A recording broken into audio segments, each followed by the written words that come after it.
মমতা বন্দ্যোপাধ্যায় কেন ফাইল বাঁচাতে চাইছিলেন এবং ইডির কাছে গিয়েছিলেন, এটা বড় প্রশ্ন বাংলার মানুষের কাছে। বড় প্রশ্ন আপনার বা আমার কাছে, কিন্তু প্রশ্নের উত্তর খুব সহজ এবং সরল। মমতা বন্দ্যোপাধ্যায় প্রতীক জৈনের বাড়ি গেছিলেন শুধু ফাইল বা নির্বাচনী বিষয় নয়। দেখুন, প্রতীক জৈন ব্যবসায়িক। প্রতীক জৈন আজকে রামের কাজ করলে কালকে শ্যামের কাজ করে। প্রতীক জৈনের ব্যবসাটা কি, এটা আপনাকে বুঝতে হবে আপনাদেরকে। প্রতীক জৈনের মূল ব্যবসাটা সেটা হচ্ছে মানি টেল, অর্থাৎ সেল কোম্পানি।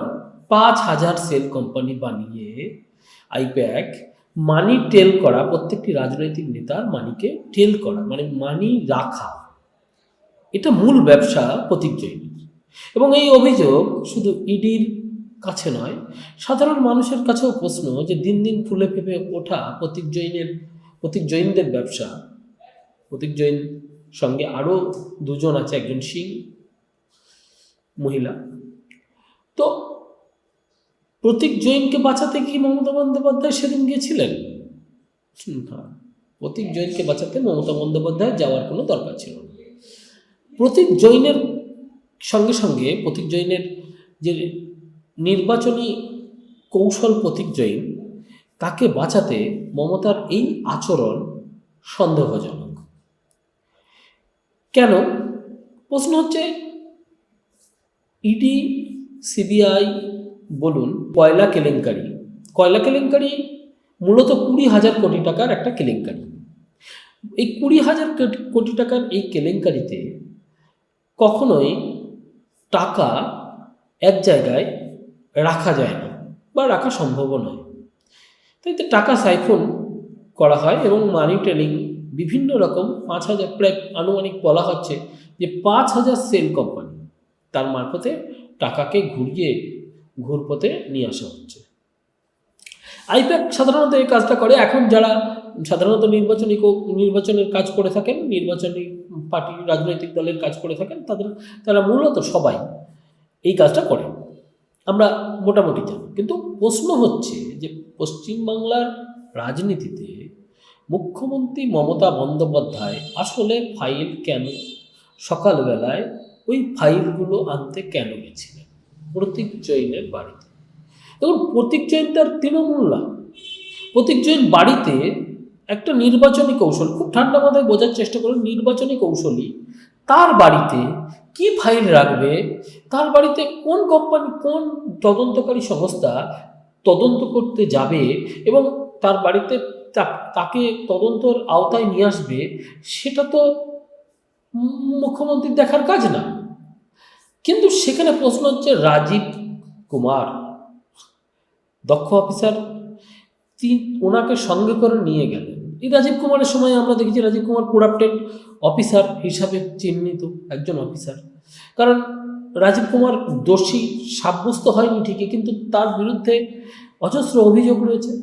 এই রাজীব কুমারকে বাঁচানোর তাগিদে ওখানে ধর্ণা পর্যন্ত দিয়েছিলেন মুখ্যমন্ত্রী মমতা বন্দ্যোপাধ্যায় বারংবার দুর্নীতিগ্রস্ত মানুষদেরকে বাঁচানোর জন্য ছুটে যান।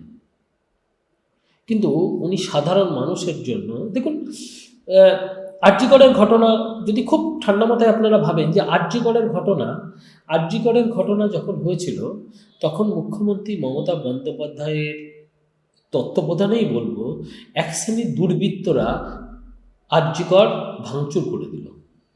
আরজিকরের যে ঘটনাস্থল, সেই ঘটনাস্থলে সম্পূর্ণভাবে ভেঙে দিল, তথ্য প্রমাণ লোপাট করে দিল।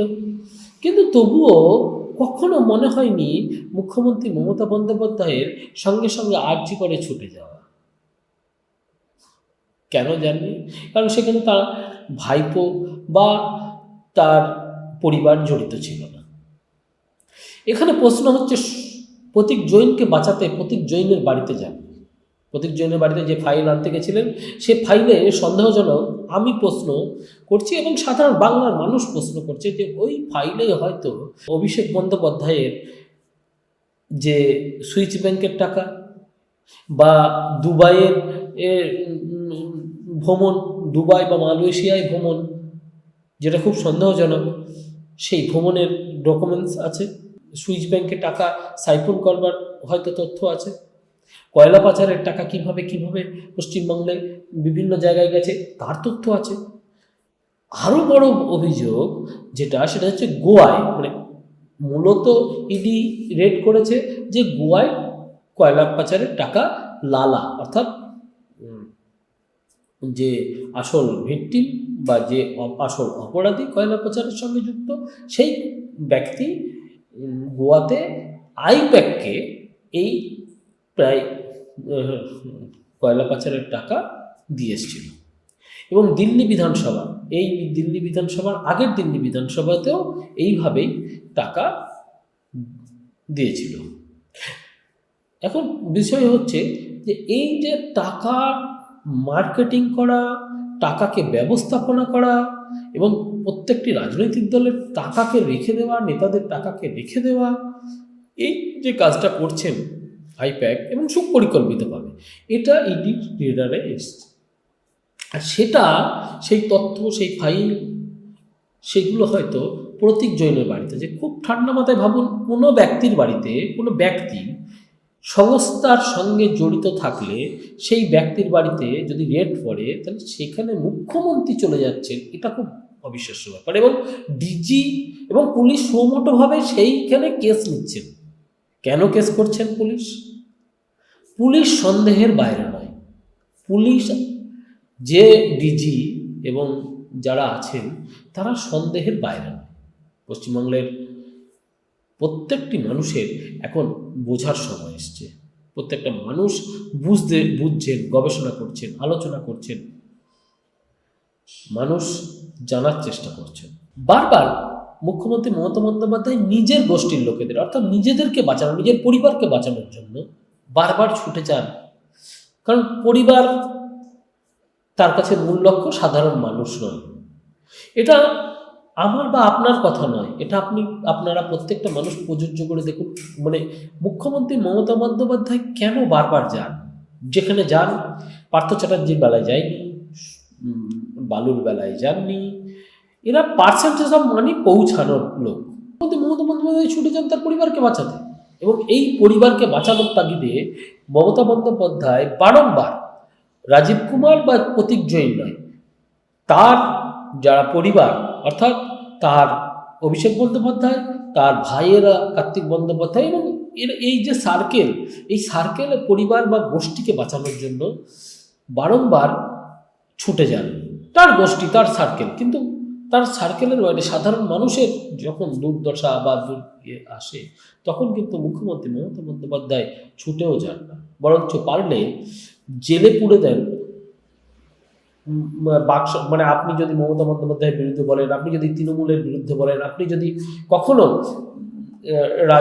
রাজনৈতিকগতভাবে কোনো দল করেন, সিপিএম, কংগ্রেস এবং বিজেপি, বা আপনার এখন নতুন যেসব দল এসছে সেগুলো দলগুলো করলে আপনাকে জেলে পুরে দেওয়া হবে। বিভিন্ন ইউটিউবারকে দেখা গেছে তাদেরকে হেনস্থা করতে দেখা গেছে, কিন্তু মমতা বন্দ্যোপাধ্যায়ের বেলায় মমতা বন্দ্যোপাধ্যায় বাঁচাতে যাচ্ছেন, ল অ্যান্ড অর্ডারকে মান্যতা দিচ্ছেন না, তো অন্যজন যখন করছে তখন সেটা হচ্ছে আইন, কোর্টে গিয়ে বিশৃঙ্খলা করা। তো সর্বোপরি দেখা যাচ্ছে যে পশ্চিমবাংলার যে দুরবস্থা এবং সাধারণ মানুষের যে দুরবস্থা, তা নিয়ে মমতা বন্দ্যোপাধ্যায় বা তার পরিবারের অভিষেক বন্দ্যোপাধ্যায়ের কোনো হাউচা, তাদের টাকা বাঁচানোর, তাদের অর্থনৈতিকভাবে যেসব করাপ্টেড সংস্থা আছে তাদের বাঁচানোর জন্য ওনারা রাস্তায় নামছেন। বিচার আপনারা করবেন। প্রত্যেকটি মানুষের কাছে মানুষের বিচারের ক্ষমতা আছে।